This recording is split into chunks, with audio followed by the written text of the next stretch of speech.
এবং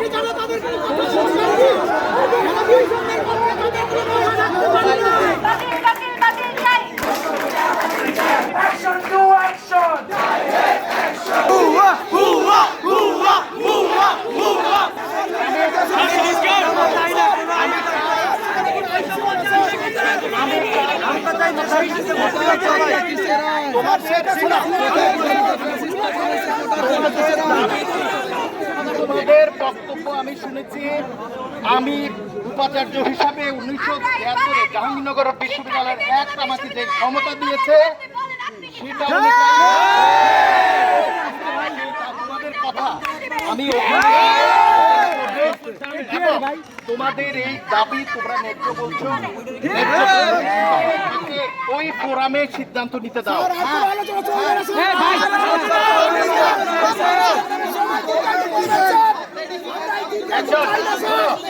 একজন বিচারক বিচারের আগে রায় দিয়ে দেয়।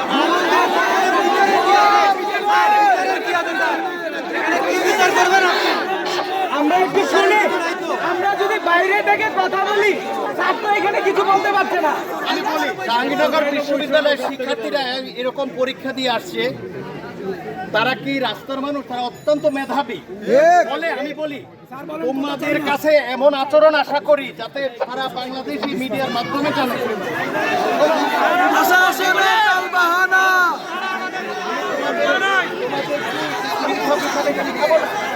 উপাচার্য উপযুক্ত উপাচার্য এই কথা রাস্তায় যিনি বলেছে উপাচার্য হওয়ার উপযুক্ত নয়, তিনি না এই ধরনের সিদ্ধান্ত দিতে পারে না।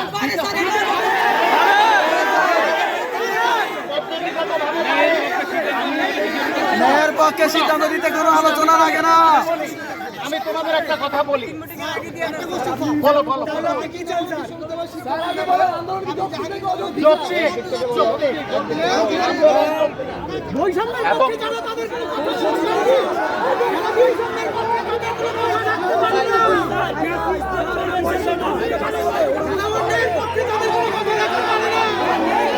ক্যাম্পাস কারো জন্মগত সম্পত্তি না,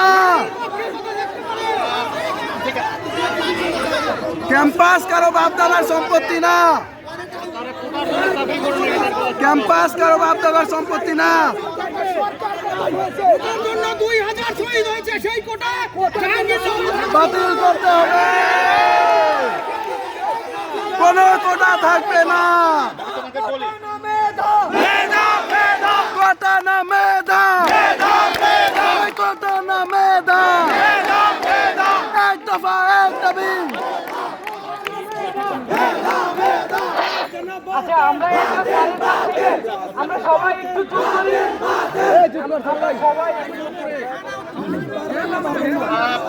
হ্যাঁ বানা, হ্যাঁ বানা, হ্যাঁ বানা, এক শব্দ উত্তর শেষ। শোনো, এই ফ্যাসিস্ট সরকারের বিরুদ্ধে আমি এখান থেকে রাতে রক্সতে গিয়ে 3টায় ফিরি নাই।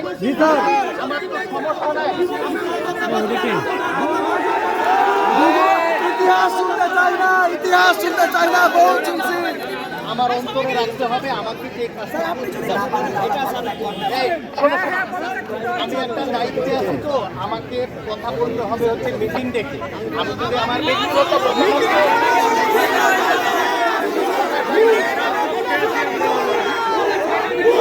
হুয়া হুয়া হুয়া হুয়া হুয়া